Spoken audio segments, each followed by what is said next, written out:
Assalamualaikum warahmatullahi wabarakatuh. Saya Ramadan Gilang Primadani dengan NIM 2305111503, Prodi Pendidikan Matematika Fakultas Keguruan dan Ilmu Pendidikan Universitas Riau Angkatan 2023. Membuat tugas proyek dengan materi dalil Pitagoras.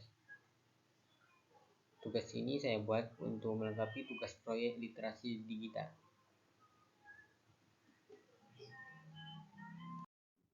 Yang pertama yaitu pengertian dalil Pitagoras. Dalil Pitagoras adalah sebuah teorema matematika yang menyatakan bahwa dalam segitiga siku-siku, kuadrat dari sisi miring sama dengan jumlah kuadrat dari kedua sisi yang lain. Dalam simbol matematika, teorema ini dapat dituliskan sebagai A kuadrat ditambah B kuadrat sama dengan C kuadrat, di mana A dan B adalah panjang sisi yang membentuk sudut siku-siku dan C adalah panjang sisi miring.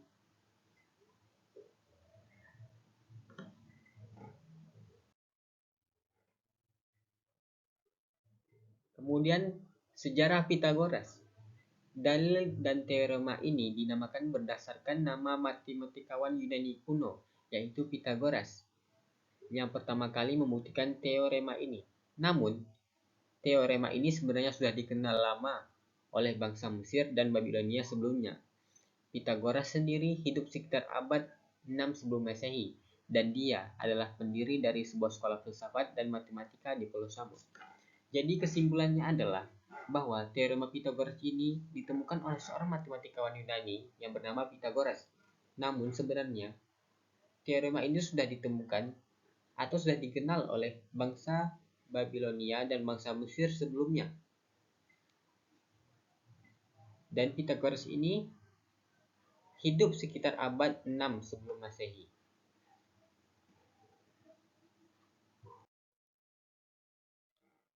Kemudian pengaplikasian dalil Pitagoras dalam kehidupan. Teorema Pitagoras memiliki banyak aplikasi dalam matematika dan fisika, dan telah digunakan selama ribuan tahun untuk menyelesaikan berbagai masalah geometri. Selain itu, teorema ini juga digunakan dalam berbagai bidang ilmu seperti arsitektur, teknik sipil, dan astronomi. Jadi, teorema Pitagoras ini memiliki banyak aplikasi dalam kehidupan, tidak hanya di zaman sekarang tapi juga zaman dahulu. Seperti contohnya pada bangsa Mesir dulu yang mengukur tanah menggunakan geometri. Karena pada waktu itu sering terjadi banjir dan menghilangkan batas-batas tanah setiap penduduk. Karena itu, untuk mengukur tanah di sana menggunakan rumus geometri. Kemudian kita masuk ke rumus. Rumus Pitagoras. A kuadrat ditambah B kuadrat sama dengan C kuadrat. Maksudnya, A kuadrat ini adalah sisi alas ditambah sisi samping atau tinggi sama dengan sisi miring. Untuk mencari sisi miring, C sama dengan akar dari A kuadrat ditambah B kuadrat. Kemudian untuk mencari alas, sama dengan C kuadrat dikurang B kuadrat. Atau sisi miring dikurang tinggi. Untuk mencari alasnya, akar dari C kuadrat kurang B kuadrat. Kemudian untuk mencari tinggi, B kuadrat sama dengan C kuadrat dikurang A kuadrat. B sama dengan akar dari C kuadrat dikurang A kuadrat, yaitu sisi miring dikurang sisi alas. Jadi kesimpulannya, untuk mencari sisi miring, kita bisa menjumlahkan dari sisi alas dan sisi tinggi atau sisi samping tadi. Untuk mencari alas ataupun sisi tinggi, sisi samping itu, kita bisa mengurangkan dari jumlah kuadrat sisi miring dikurang jumlah kuadrat sisi samping atau sisi alas. Tergantung kita mencari alas. Jika kita mencari alas, kita kurangkan sisi miring dengan sisi tinggi. Jika kita mencari sisi tinggi atau sisi samping, kita kurangkan sisi miring dengan sisi alas.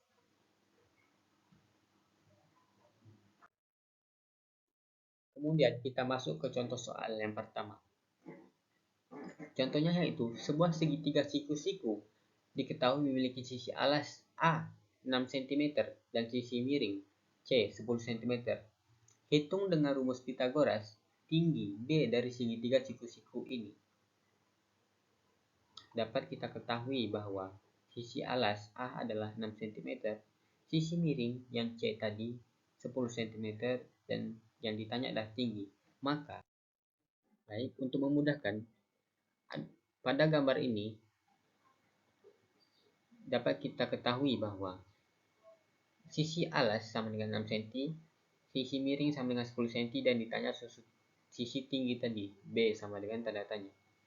Sebenarnya sudah dijelaskan bahwa untuk mencari sisi tinggi, kita bisa mengurangkan sisi miring kuadrat dikurang dengan sisi alas kuadrat. Ataupun jika kita mencari alas, kita bisa mengurangkan sisi C miring kuadrat dikurang sisi tinggi kuadrat atau sisi samping.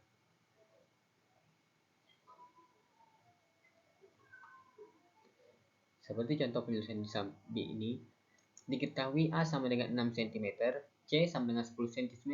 A ini merupakan sisi alas, C ini merupakan sisi miring. Ditanya B sama dengan tanda tanya. Seperti pada rumus umumnya, C kuadrat sisi miring sama dengan A kuadrat ditambah B kuadrat sisi alas kuadrat ditambah sisi tinggi kuadrat. Untuk mencari sisi tinggi, maka kita pindahkan ruasnya. B kuadrat sama dengan C kuadrat sisi miring dikurang sisi alas kuadrat. Kita masukkan nilainya. B kuadrat sama dengan 10. Sisi miring tadi 10 dikuadratkan dikurang 6. Dikuadratkan. B kuadrat sama dengan 100. 100 ini merupakan 10 kuadrat dikurang 36. 6 kuadrat. B kuadrat sama dengan 64. Untuk mencari B saja, kita mengakarkan 64. B sama dengan akar 64. Jadi B sama dengan 8 cm. Jadi dapat diketahui bahwa sisi tinggi B adalah 8 cm. Yang B ini merupakan 8 cm.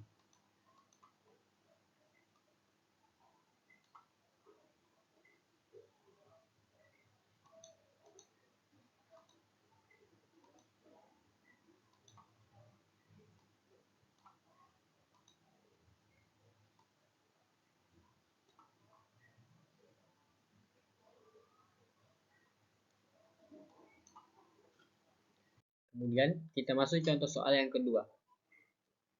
Sebuah segitiga siku-siku diketahui memiliki sisi alas 2 cm dan sisi samping B atau sisi tinggi 4 cm. Hitung dengan rumus Pythagoras sisi miring C dari segitiga siku-siku ini. Dari soal sudah kita ketahui bahwa sisi alas sama dengan 2 cm dan sisi samping sama dengan 4 cm. Kali ini yang ditanya adalah sisi miringnya. Seperti pada rumus sebelumnya, kita gambarkan dahulu. A sama dengan 2 cm pada gambar ini terlihat sisi alas sama dengan 2 cm, sisi tinggi atau sisi samping sama dengan 4 cm. Sedangkan yang ditanya adalah sisi miring, C sama dengan tanda tanya. Diketahui A sama dengan 2 cm, B sama dengan 4 cm. Ditanya C, sisi miring. Jawab, C kuadrat sama dengan A kuadrat ditambah B kuadrat. C kuadrat, sisi miring kuadrat tadi sama dengan A kuadrat, sisi alas kuadrat ditambah sisi miring, sisi tinggi kuadrat. C kuadrat sama dengan 4 ditambah 16. 4 merupakan 2 kuadrat dan 16 merupakan 4 kuadrat. Jadi C kuadrat sama dengan 20. Mencari C saja atau sisi miring saja adalah kita akarkan. C sama dengan akar 20. C sama dengan 2 akar 5. Jadi dapat diketahui bahwa tinggi B adalah 2 akar 5. Maksudnya di sini adalah kita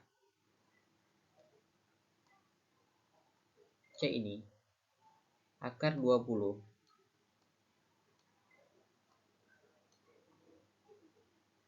itu sama dengan akar 4 dikali 5. Kita tarik akar dari 4 adalah 2, kemudian akar 5. Karena akar 5 hasilnya desimal.